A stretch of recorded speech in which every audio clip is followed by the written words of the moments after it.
Welcome to the State of the Mist podcast. I'm Criff, And I'm Salamander.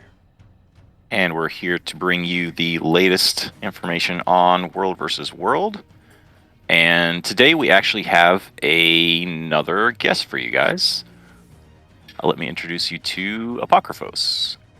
He's a member of TC and has kind of a roaming perspective that we haven't really had on the podcast before, and a lot of people may not really even be aware of. So a lot of things we can discuss with him today. Apokriphos, if you could just kind of tell the listeners/viewers about yourself a little bit. Absolutely. And thank you for having me on the podcast. Yeah, thanks for coming on. So my game alias is Apokriphos. I'm the guild leader of a guild in Tarnished Coast called Erotic Toast, which is kind of a play on words for, I guess, toast and coast. And the fact that there was a point, and might still be a point, where Tarnished Coast was known to host a lot of role players. In fact, that's kind of why my wife and I transferred to the server years ago. In either case, a long time after that point, we wanted to fight, and it was very difficult to find competitive content in small scale in the beginning of the game.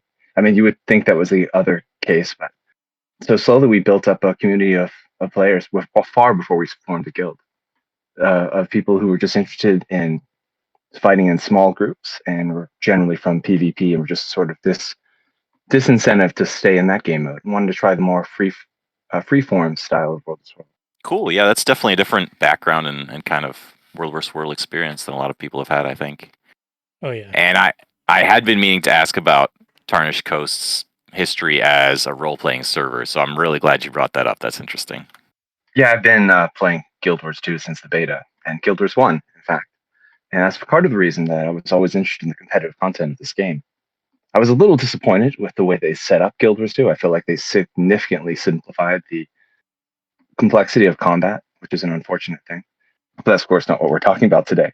I would say, though, that Tarnished Coast had a theme, like a lot of other servers did, and in the very beginning was advertised as a role-playing server, and this is during the beta, of course.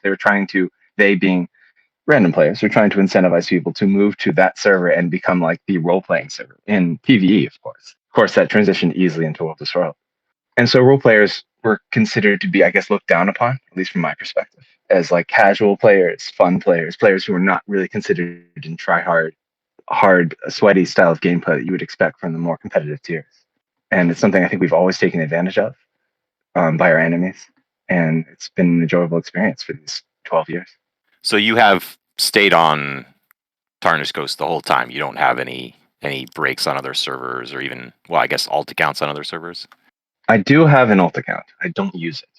I feel bad. I don't play that much Guild Wars anymore, to be honest. And I stopped actively recruiting for our guild 2.5 years ago. So it's been a slow attrition of numbers and players as players slowly like transition to other games, but that's fine. So I feel like I spend most of my time in Tarnished Coast because I would feel bad not being there for the players that I did recruit into the guild. I know what you mean too. I haven't really. I mean, I have an alt account. I don't really use ever because it feels like I'm not where my friends are. I'm disloyal in some way. I could be playing with the guild. But yeah, so yeah, I totally know what you mean. That's really cool. That is a different server experience. And I mean, historically, if I'm remembering right, for years it was kind of Blackgate, Maguma, and Tarnished Coast as the top three, right?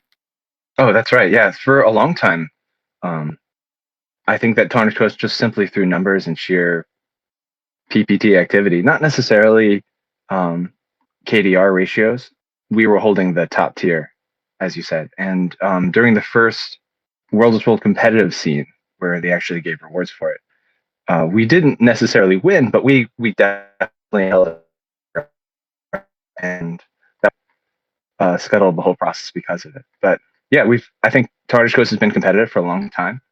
And as the game has shifted and the meta has shifted towards a more boon-centric philosophy, it's disincentivized a lot of small groups, which I think what Tarnished Coast has generally been made up of from playing, and a lot of those players have left to other games. Yeah, things have definitely changed a lot over time with the expansions, new classes, new boons, etc. So the Tarnished Coast seemed to have shifted at some point because, I mean, playing against them on, intermittent times as New has done over the years, I don't really remember seeing anything we would have to worry about fighting for a long time. It was kind of not really that big a threat. So maybe that was kind of leaning on the role-playing reputation you were talking about. But more recently, it does seem like you guys have put together what feels like, I mean, not in a disparaging way at all, but I've heard other people refer to TC now as Mag Junior or like Maguma, Maguma 2.0 and stuff like that, because you do now have a lot of small roaming cloud groups that can be quite annoying. I'm very proud of our reputation. I think that in no small part has been focused on the fact that we are now having a small roaming scene that's full of some very skillful players. And I think we've always had that, but organizing those players, they're all lone wolves, has been a struggle. I'm not taking full credit for any of this, of course. I think there have been many other small groups that have been on Tarnished Coast over the years, and hopefully more will be in the future. And we, of course, have been fighting in a very strategic manner that leverages the abilities that you can have with just small scale fights against a large Zerg. In fact, that's basically all we fight these days. So I'm happy that you feel like there might be some challenge there. I do think that there is a lot to be desired in the small scale fighting scene, and because of it, it's disincentivizing for a lot of players who are not interested in the try hard playstyle that ERP kind of leverages for our fights. Yeah, one of the things I really like to see in World vs. World is a variety of play styles that can work, that can be fun for people and not just kind of feel useless and not working. I used to be in a roaming guild way back before I was in New. Nobody really ever heard of it. It was RIP, but I mean, yeah, there were 5-10 of us that would try similar things to varying degrees of success, but it's really tough to do though until you have a significant amount of people that are good at the game and specifically at roaming, because a random Zerg player will not be good at it. They will not know when to disengage or how to move because they're so used to not thinking independently and just following a tag and doing their stuff that way.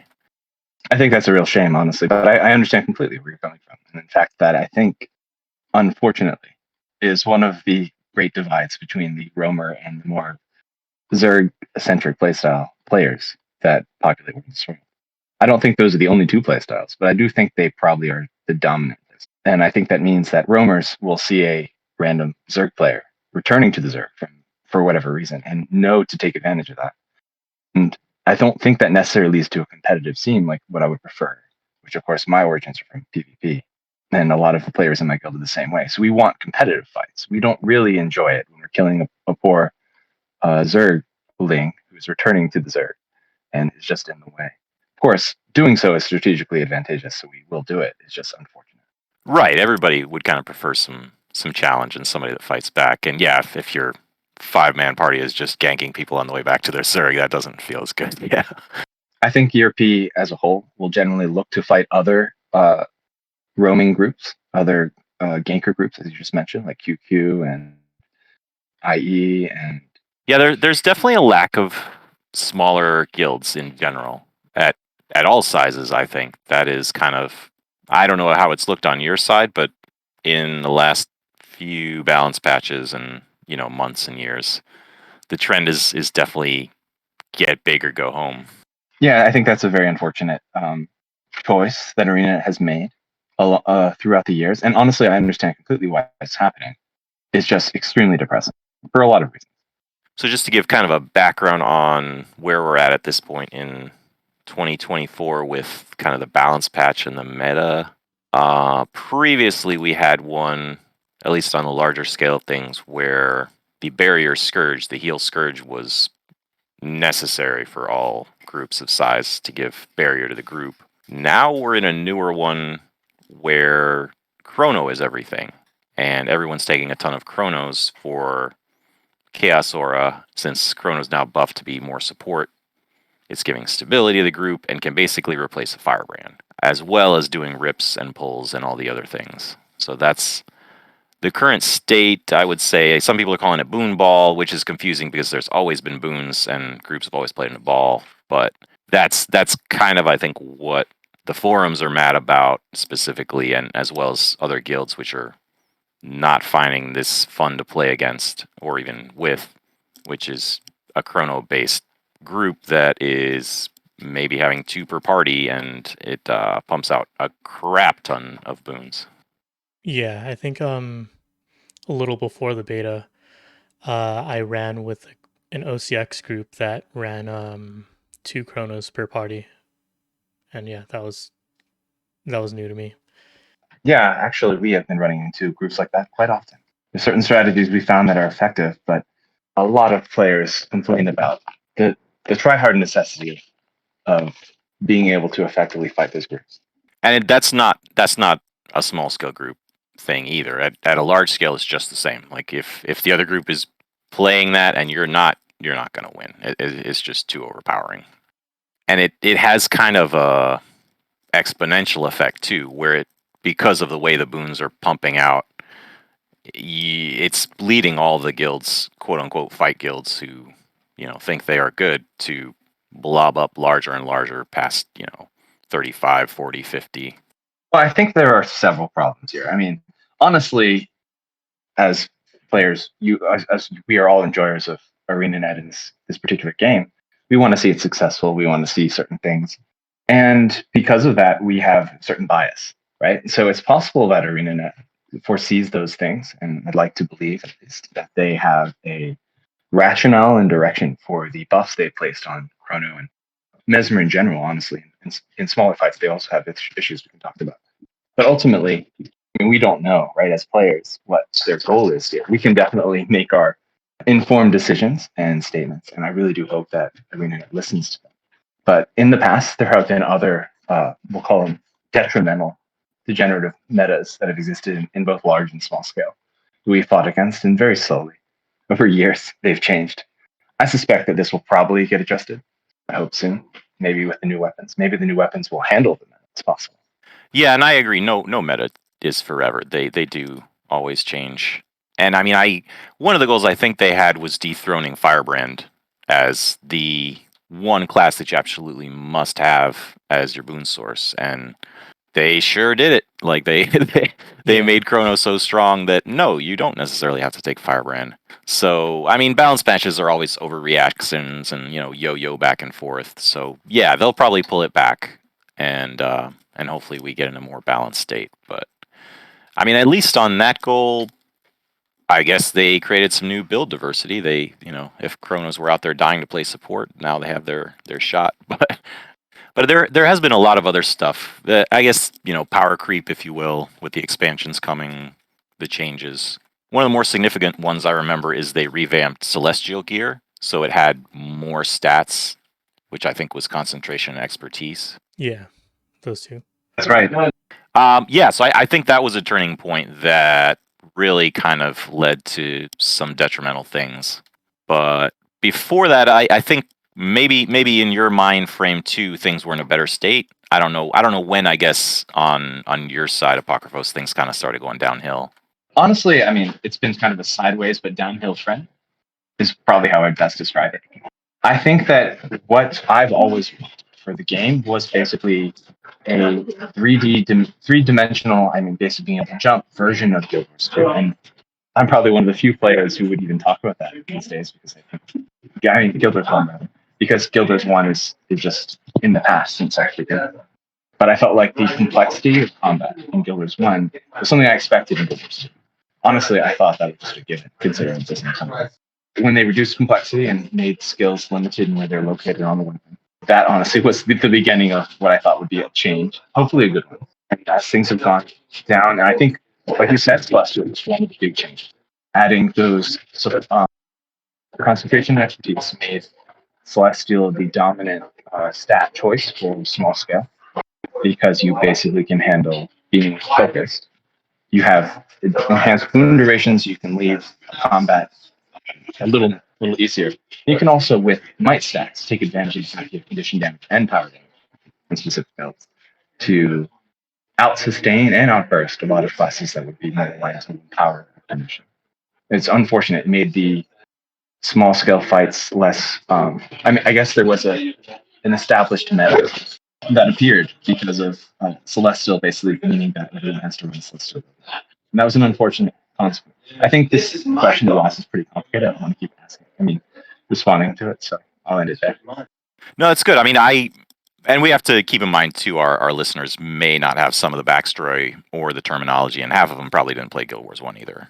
I did definitely, but I got into it late enough. It was complex enough where I didn't really mess with the PvP scene. So I have a basic understanding, and I just remember I hated not being able to jump. But no, I mean, I guess the main thing would be what could be balanced out now to help. You know, what could ANET actually do to bring things to a more balanced level between group sizes? And I mean, I think a lot of it is going to be in nerfing boon and in increasing boon strip, but I don't know specifically if you have any ideas there. I actually have a list for you. Give me just a moment. I like it, prepared. So I've been discussing this various times over the years, and there are a number of things that Arena could do to revitalize the competitive side of small and large scale game in World vs. World. I think there's, a number of things you could do from the development side, and I know you and I, Griff, have talked about the monetization side. But let's move a moment to just what they could do for combat variety and complexity. So one of the biggest problems with roamers, that roamers have, is that there are a large number of projectile skills in the game. And when you fight a large group, even a small group, really, and because of the most recent expansion and new specializations, pretty much everyone has projectile blocks in their flags. If you stack even two people, someone's going to be running that. And the reason is obvious, because there's so many projectile skills in the game, and it neutralizes all of them. So that needs to be looked at for sure, because that kills combat complexity. You're now limited to skills that don't do. Condition damage is another problem. Now, you can overwhelm the condition plans pretty quickly in small scale, in like a 1-on-1 or a 2-on-1. But once you get to a larger group, you have this exponential ability to cleanse conditions that makes them relatively useless. So you'll see even scourges for a long time that even now it's power, because you literally deal damage. Even though a scourge's whole point was to correct wounds into torment. Another thing on this list is social. Some listeners may not be familiar with that as a practice. But what it means functionally in Guild Wars 1 versus the case that you would not be able to walk into the player. Like you walk into the player and you both stop moving. When you press the forward button, and they would move. And if they press the forward button, you would move. That seems to be a logical thing as opposed to being able to stack a large number of players in one area. Obviously, the boon ball is a problem. I think the problem behind the boon ball isn't just because boons are good or powerful, but rather that they're everywhere. I think boons should be meaningful. I think they should have maybe class limitation, some other things to make them unique. So when you see a boon, you know that that's something I should be aware of, as opposed to I see all of them being that. Limitations for large groups is something that we have talked about, Griff, in the past. I think that this is a big issue, and I think that larger groups incentivize larger people. More people to join them these days. Plentiful. It's just because large groups dominate a map. They remove any potential competition, and they can take structures with ease. And they also mean that new players to the game will join those groups because they want easily accessible bags and resources without having the challenge of a competitive game mode. The last three things on my list are based on, I guess they're more developer-related issues. Individual skills and animations should be visible, and it should matter if you see them. Like, for example, if you fight a Zerg, you fight another large group, you will see wells, you'll see circles on the ground, various colors.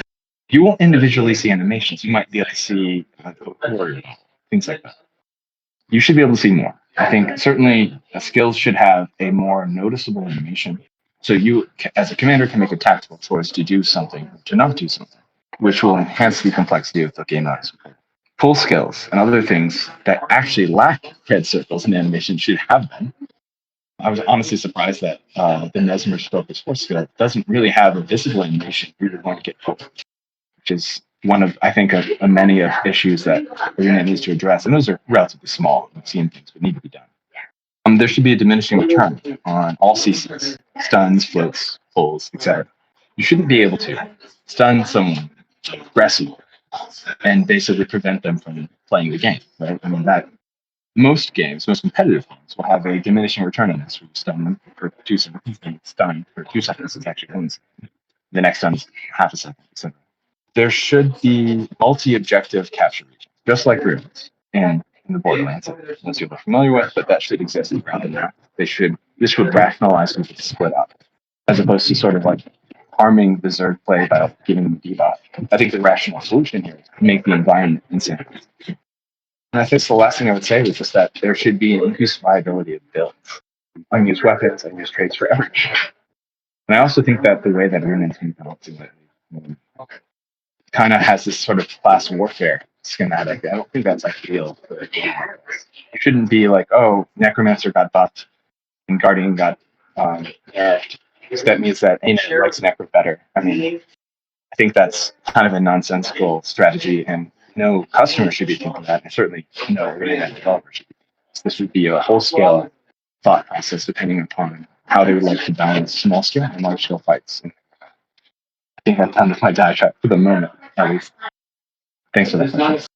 That's really thorough, and I'm glad you hit a lot of points there. And I'll agree with you on most of them, even from a Zerg point of view. I mean, that would help us too as a mid-sized Zerg in all accounts, except for maybe the reflex. And that being mainly that there, without reflex, is no counter to some roamer hitting you for max range and then stealthing and disengaging. There has to be some kind of way. I mean, maybe they're not as common as they are now. That they can kind of be cast indefinitely. So that I hear what you're saying with like projectiles being useless against Zergs. That's mostly true. I don't know mechanic wise how they would change that though, or maybe there could be something that specifically disables a reflect, like a skill you could use to kill a reflect. I don't know, but that's really oppressive in the pre-reflex days. Man, like specifically rangers having their extra range and then stealth and then a million disengages. Like, no, you can't counter that. Like from a non-roamer point of view, clouds that just surround Zergs and pew pew from all sides. Like, I'm really glad we have something to counter that, because in the previous times there was nothing you could do. You just run away. Like you can't kill them because they scatter. And the only other counter is the pulls you mentioned. There, I'm with you 110%, because pulls in this game are stupid right now. And I really like what you mentioned as far as some type of an animation or a better way to know you're being pulled, or a window of time where you can stun break it, because that does not exist. Like the mesmer pull is uncounterable, and because how the meta is now with running multiple mesmers, it's amplified, so you can be double, triple pulled from here to 1,000 meters away. Oh, I agree. I think pulls are a big issue. In fact, I have a guildmate who shared with me, and I would love to share with you at some point, a variety of different animations she has hand drawn to show what those pulls should look like from ArenaNet's animation style. Now, they're of course crude drawings, but I'd be happy to send that to you later. That'd be cool, yeah. I think So, in addition, sorry. I think the animations though comes into kind of another issue where the game is overloaded with stuff to render, and particularly in large fights.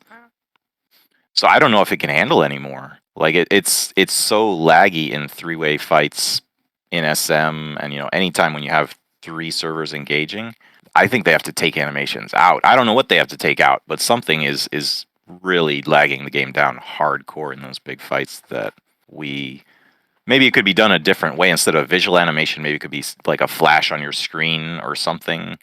But it's really tough to see anything in a big fight where you might have 150 people in there. Oh, I completely agree. I think honestly, it's a big issue for a lot of reasons. As you know, Guild Wars 2 is an aging game. That isn't necessarily a bad thing, but that ultimately means that server infrastructure and other things that I think they're reliant on, the Amazon servers these days, means that they have sort of limitations in their computational power, I assume. And so they being ArenaNet, should definitely disincentivize large scale play if that is one of the main limitations of their game mode going forward. I think that World of World is an end game, and so new players will be expected to gravitate towards it at some point in their playtime, and they should have an experience that's not full of lag. So one solution to do this, I think we've talked about some of these before, would be to limit squad size. Now, that wouldn't necessarily prevent a Zerg from forming, and certainly wouldn't prevent a group of 150, like you mentioned, from fighting in one area, but it would mean that those individual commanders would have a slightly more difficult time managing that group. But there should definitely be something else. Maybe the outnumbered buff needs to be changed. Maybe the rationale for fighting 150 players at a time should be a disincentivize itself. Maybe if you provided rewards for smaller fights, more rewards, people wouldn't feel the need to stack such a large group, and maybe the lag would be benefited from it. Well, I think there's different reasons people are getting in the big fights, and I don't think loot is a big one, and I don't think the server is a big one either. I think it's just fun, and it's kind of an easier way to play World versus World than smaller scale, where you do have to think more and act independently, and you have to make yourself survive versus kind of maybe just hiding in a Zerg and hoping people don't notice that you're barely pressing skills. But I think that's up to ArenaNet what they would like to do with the game. But my perspective, I feel like that's the wrong way to play competitive content. You should be incentivized to be very aware of what your skills are, where your positioning is, what the terrain is looking like, where the enemies are coming from and going to. You should be aware of all these things all the time. And of course, this is what a roamer is aware of. But I think that Zerg players and larger groups should also be aware of this thing. And one way to incentivize, you said that maybe rewards won't be doing it. Perhaps something else would. There's lots of options out there. I wouldn't want to state them all. We've probably gone over it in the past, but I think that slow movements in a direction where Arena is incentivizing small scale play would help this. Another, of course, easy solution would be to improve or significantly improve the removal of boons. So corruptions and boon rip could be more pervasive in the whatever classes that Arena wants to choose, or maybe all classes.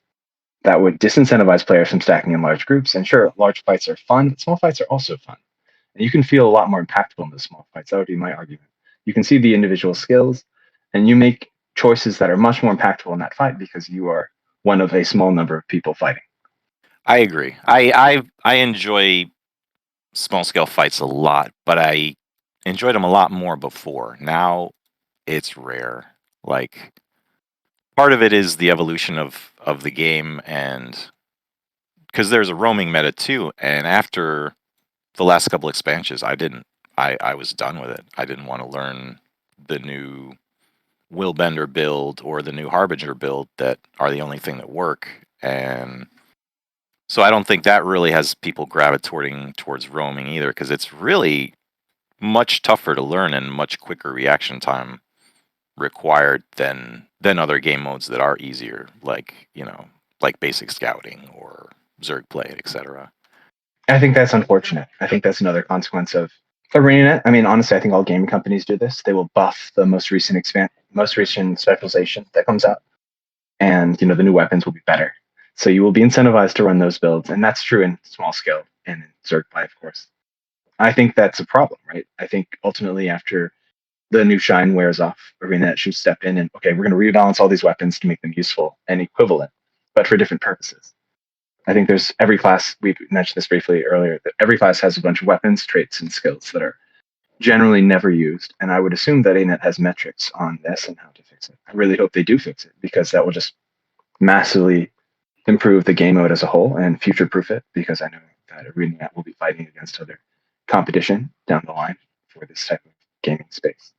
And they need to. If they don't do that, then you're going to have this problem, like you said, where you play the Harbinger, you play the Willbender, or you don't play. And that's a terrible decision. You should see core players. You should see old specializations, and you should be able to fight them. They'll have a different play style or a different way of doing things. It should be fun, and it shouldn't necessarily be weaker. Yeah, I think that balance on small scale has not even been paid attention to be honest. I I do agree with you that things have not been good for the roaming scene for some time. There's there's a reason that certain YouTubers are making guilds called "Make Roaming Great Again" and stuff. Like, Oh, they're always fun to fight. I look forward to those fights whenever we see them. But you're right. I think these communities have become kind of insular for a lot of reasons. And it's difficult for roamers really to move into the Zerg meta without losing the roamer aesthetic. I think so. We have allied guilds, one of which is Sus, and the Sus guild leader is very interested in doing 5-man and 10-man small scale, but basically comp small scale. I've never been interested in comp. My leverage is strategic, tactical, and we just focus certain players or certain strategies, and we use the terrain to our advantage. Comp is a different story. I don't think it's a negative thing at all. I think that's just basically Zergs, but small. It's fun, and you see a lot of videos online about it, but the playstyle is very different. I think that roamers are generally motivated from the PvP mindset. They are individuals, mostly lone wolves. They like to use their skills and their awareness by themselves. They will support allies, of course, but for the most part, everyone brings cleanse, everyone brings mobility, everyone brings stun breaks and stun. But when you're with a Zerg, smaller, or 5-man comp, you're going to be reliant heavily on your supports. And you're going to be providing a single role. That's an interesting choice. It means that your choices aren't no longer as impactful, but you're part of a team. And that's going to be a good thing. I think that being a team and team players is honestly guild wars, right? The title. So I think that ANET should focus on incentivizing both styles of play and not to the detriment. I know that a most recent game that isn't quite out yet, a lot of people are excited about, is Ashes of Creation. And Ashes of Creation recently announced that they are not going to balance for small scale at all. Hmm. And it's an unfortunate side effect, I think, of just the fact that it's difficult to do both those things. it really is, and I mean the way to get around it is to kind of take one of your elite specs and make that the roaming spec, and it's not, and then you have another one that's the Zerg spec, or between two, however you split them up, because there are choices there now. And that kind of exists. They're just not doing it. Like they can totally make certain specs more viable, like Dragon Hunter, like I don't know, old specs that are not used as much. You can make them viable in Roamer. You just have to update them, and they're not really paying attention to it. And they could. It definitely could be done. It's just left hanging, I guess. Well, I think this gets back to the incentives question that we talked about a while ago. Not in this podcast, was the idea of being able to fund World vs. World. I think that Arena is mostly funded through the Gemstore, not new player purchases. And because of that, the Gemstore items are currently at least, incentivizing PvE play, especially any mount that's not a Warclock. I think it would be very beneficial for Internet to design some schemes for some skins, not schemes, some skins for camps, keeps, towers, Doliacs perhaps, maybe new types of siege. And they could be very expensive. They could be thousands of gems each. And I think that World of World players would buy them. I think that if you had a skin for a customized camp or tower or keep that was 10,000 gems, I have no doubt in my mind that my guild would buy it. And I know for sure other guilds would buy it too. And that would set the game mode apart and would provide funding to do these changes that I think are really necessary for Arena going forward to keep this competitive playstyle alive and to keep this game alive, honestly. Because as we discussed earlier, older games tend to struggle against newer games. And I think that Arena has a lot of strengths. They were the first in the space for a lot of things, and they need to continue to innovate to maintain that spot. Yeah, I would love to see it. I mean, anything new in World vs. World, period, I would love to see. Period, full stop. They could add anything at all, and I'd be happy. They just are having trouble doing anything at all. And I think a lot of the problems would be solved by new maps. Adjusting what they have now is really hard. It's kind of reached its limit of what you can do.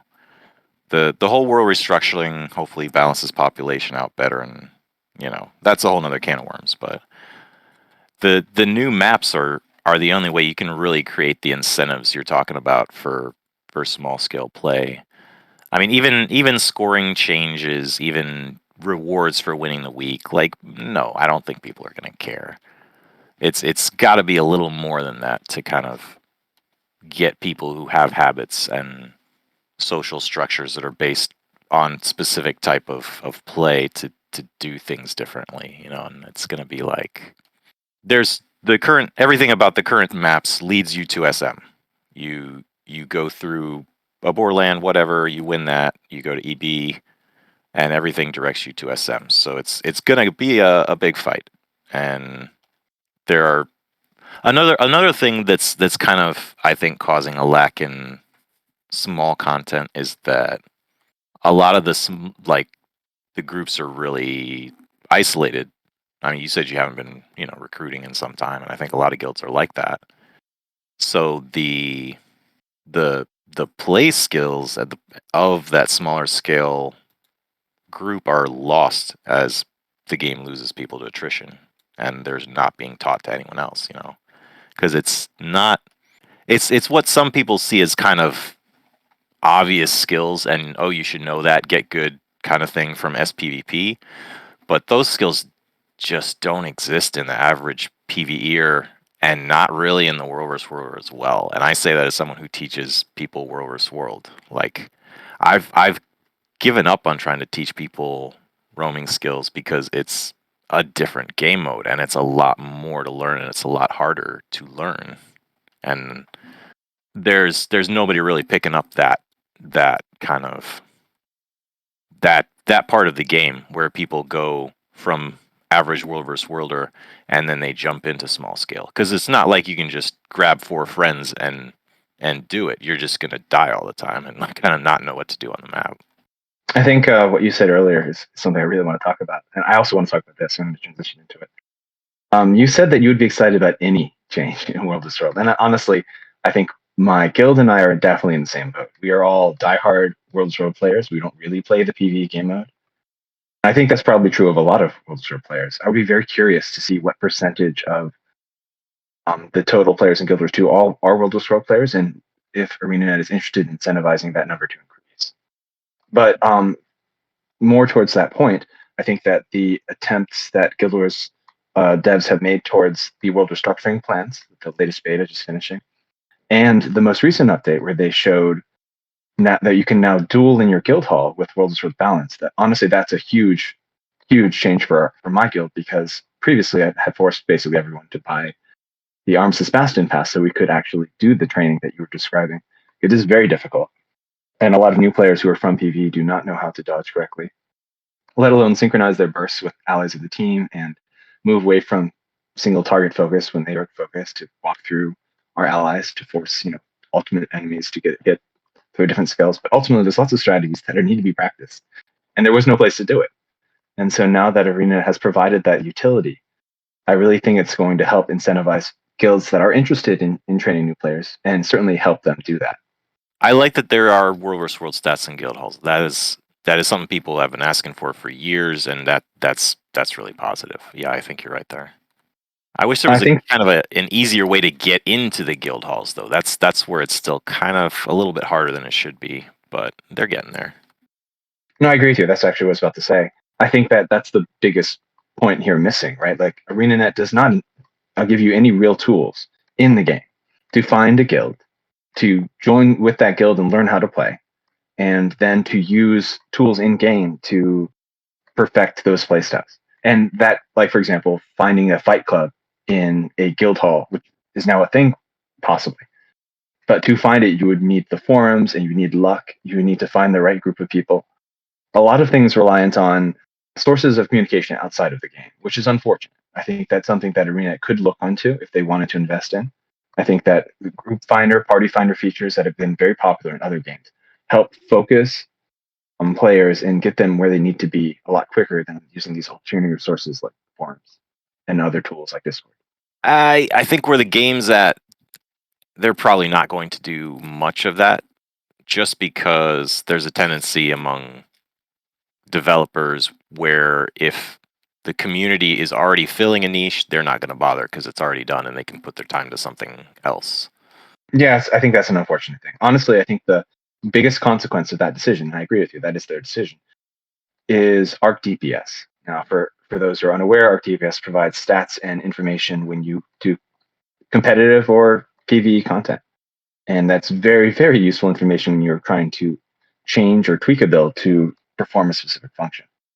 And that was down for a period of time during the last week of the beta.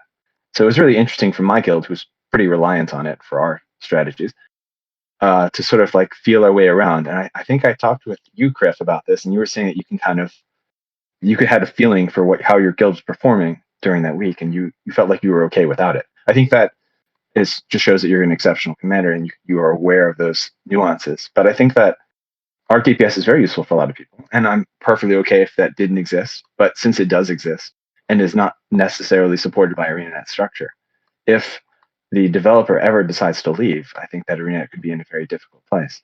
They could. I mean, a lot of people have gotten really reliant on it in a short period of time, and I mean, it is really, really useful for a lot of things, even outside of World vs. World. And that'll probably be indispensable now. Like, if I don't know what they'll do. I think if they built it into the game, that would be a positive. But I don't know. I know what you mean. It's interesting to think about what would happen if ArcDPS was just gone. If the developer just shut it off one day, what would people do? They can't really replicate it. I think it's possible that might happen soon. I know that the ArcDPS developer doesn't play anymore, and he does this out of courtesy. I mean, he probably has his own rationale for doing it as well. I mean, he's definitely well known in the developer community, so it's possible that it could be useful. But I think that there will be a point when he won't do it anymore, and that is not some far future. And Arena doesn't seem like they have a plan for it, so I think that we'll just have to wait and see. Yeah, that's kind of where we're at with a lot of things. I mean, and regarding the balance plan, the whole new weapons thing is coming up soon, and that's gonna just revamp everything anyway. So maybe with the balancing after that, we can see something different, because I don't know what's gonna happen with the new weapons. I think a lot of players, at least in my guild, feel the same way as you. That like they're excited, they think these things are going to revamp the scene, and I agree with you, they will.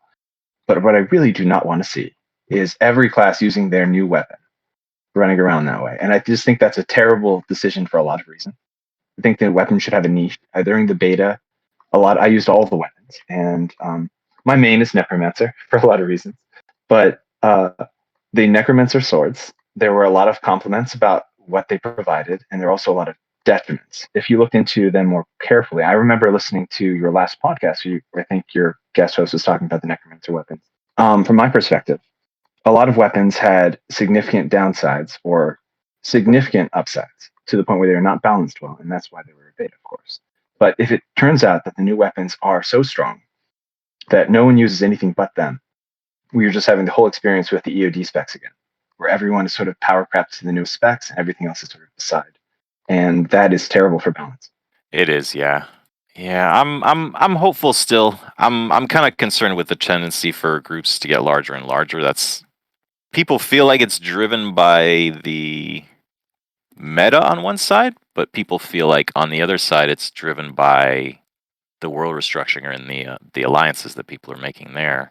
I don't think know. you said it best earlier. I mean, you just basically said that it allows players to more casually play the game, continue to get wins, which benefits their ego, benefits their wallet, and for time spent in World vs. World, you get the most World vs. World experience. You can have fun too. That's a secondary because you're going to be winning almost all the time. And I've been thinking about it, and really like there's a lot of things that they don't want to take away from people with new implementations, and if they really try, they can create win-wins where they get what they want and they don't have to take things away from people.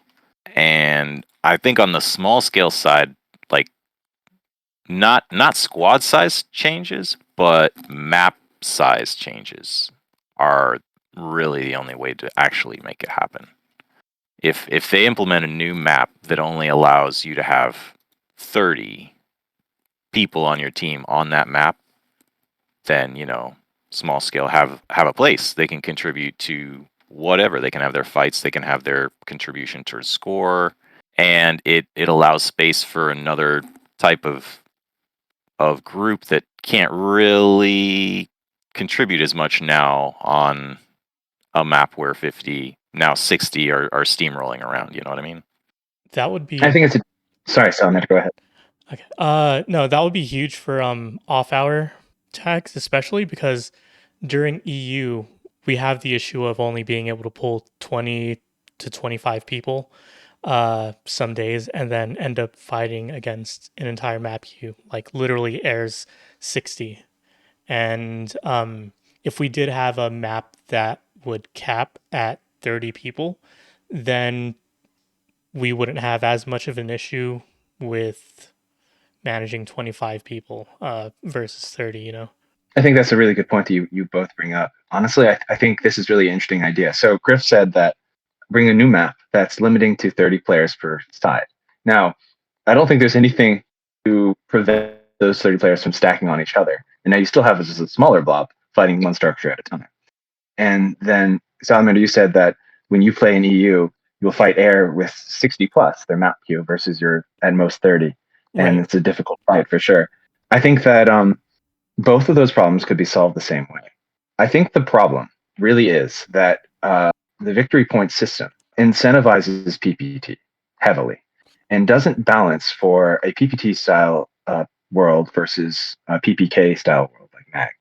If they took that into account, meaning if the number of active players at any time, let's say, was 100 for the 2 hours from 2 to 3 a.m., that should be taken into account for how much victory points are earned from the winning team. And if they're really active, then those points should be significantly reduced. I mean, really, they should be significantly increased. So by that I mean that during periods of activity, those servers that are very high population should be forced up in tiers, and the smaller servers should be staying at the bottom where they can find more competitive content. I think currently we don't necessarily rationalize for that, and so you have these massive number imbalances that hopefully World Restructuring was trying to address, but will never be fully addressed if we don't have a way to balance the scores as well. Ultimately, I think a lot of guilds think that capturing structures is irrelevant in the game mode, and it is, but it shouldn't be the case. I think that World of Worlds was designed around structure capture and keeping and holding, and that should be a relevant mode, and you should determine your ranking depending on what you can do with your population. I don't know if that makes sense. I agree that would create a little bit better, more accurate scoring system, and I've always thought that KDR and PPK should be a higher component of score. Like kills should matter way more on score than they do now. That would make it so guilds that contribute a lot of kills will push their server up, and they don't really have such an option to tank and kind of balance out things. But I mean, scoring aside, like the specifics of groups running 50 plus, I don't think scoring is going to really move that at all. Like this is more a social thing that's not going to be changed by specific game systems or scoring. Like you're not going to get these guilds to get smaller like that. It's just not happened, and I don't know that it's possible except for capping a map, or I don't know. I don't want to see a world versus world where every guild's running 50. That kind of is going to be the end of gameplay for a lot of guilds that don't enjoy that content. So in alliances, in the most recent version of World Restructuring, one of the largest complaints of my guild for the last 2 weeks was the problem you just described. Most players on a particular shard or team, rather, didn't know anyone else. They see an open tag, they move to the tag, they join the tag, and now you have a map block. And this is just how it went for the last 2 weeks for us, from our perspective, and of course, my perspective is as a small roaming guild. And it was a strong disincentive to play. I mean, I played, but I have a lot of friends, allies in my guild who did not want to play because it just felt like there was no small content in those last 2 weeks because no one knew each other. And so they saw the open tag, they stacked with it, and then small content got kind of erased as this 50-man blob just moved around the map.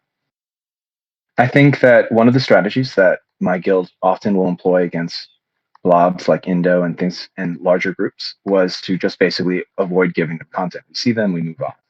It's an unfortunate but very effective strategy that works very well against Indo and a variety of other guilds who run very large in a time when they have no other competitive content. We let them take the map, and then they log off. And honestly, that's a lose for them, and it's a lose for us because we both want content.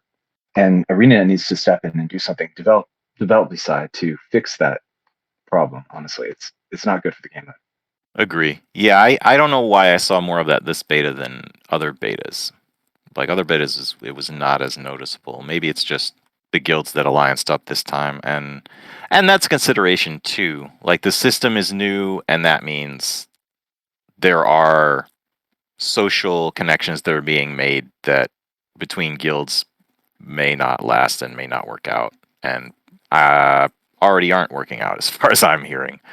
So the first iteration of the actual things that are alliances between guilds that have ended up with these 50 plus blobs, maybe that's going to sort itself out a little. I'm a little optimistic that the guild leaders are also seeing this and don't like it and would also prefer to split up their guilds and their fights a bit so they do have things to fight that aren't too easy. But I don't know if that's actually going to be true or not. I also didn't like that there was a damn WXP buff for the entire beta, just like the other betas.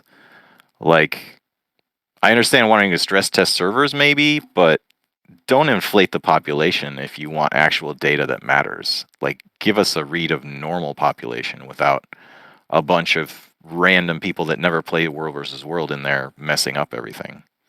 Oh, I definitely agree. I think that's something that Arena needs to do. Hopefully they do. That was a very common criticism in their feedback forum. I think that there are a lot of things that Arena should do when it comes to setting up this beta for future success.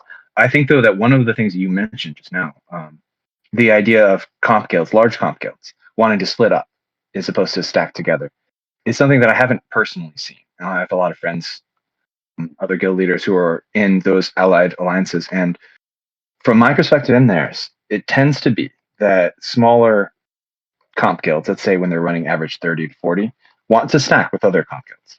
And the reason they want to stack is the reason you just described, basically because the larger squad is going to win those fights. And if they're running 30 or 40 and the enemy is running 50 or 60, it's an obvious winner in that fight. I don't know if there's enough incentive to keep the fight guilds from not stacking. Yeah, I mean it's gonna have to come from within, honestly. Like that's gonna be make or break for the community. If they want to do that, then we're gonna end up with maybe 4 viable servers per matchup, and the rest are gonna be in their own kind of skill level tier. Something that my guild noticed a lot during the beta actually was that some teams got a ton of tugs. Week 2 and 3, we had almost no tags, but a lot of players that were just new players to the game, like you said, or old players that were just trying to experience the beta. But in either case, none of them were running squads or anything of the sort. So it's kind of like MAG without the organization. Honestly, I think that I'm hopeful that the developers are looking into this problem, because if you are part of a 50-man group and you run competently on the tag all the time, you should not be compared or balanced to 50 individual players who are not part of a guild. That's not equivalent. And I think we saw a lot of that. So I'm really hopeful that the world restructuring future will take into account organized comp groups and balance them higher than 50 or rather an individual number of players in equivalent. Yeah, that's a component that I don't think they've been able to measure yet. They're just now getting to time zone coverage, so there's some hope that the algorithm is getting better each time it match makes and learns with the AI and the magic of computers. I mean, it has to learn skill level for groupings of people, which are guilds, so it can properly match.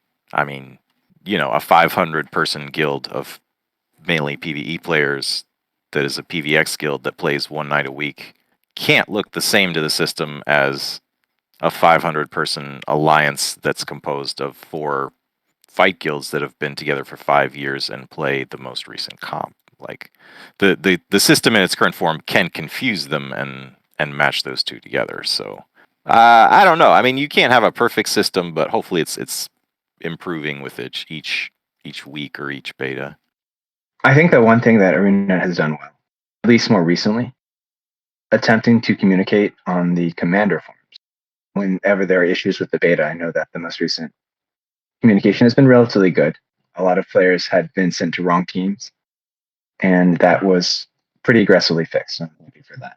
I'm really hopeful that Arena continues to see World vs. World as a valuable game mode and a valuable community for them that they could potentially both improve and earn more financial incentives to do so. I think that's one thing that they really need to work on, and I'm hopeful that they're going to do it.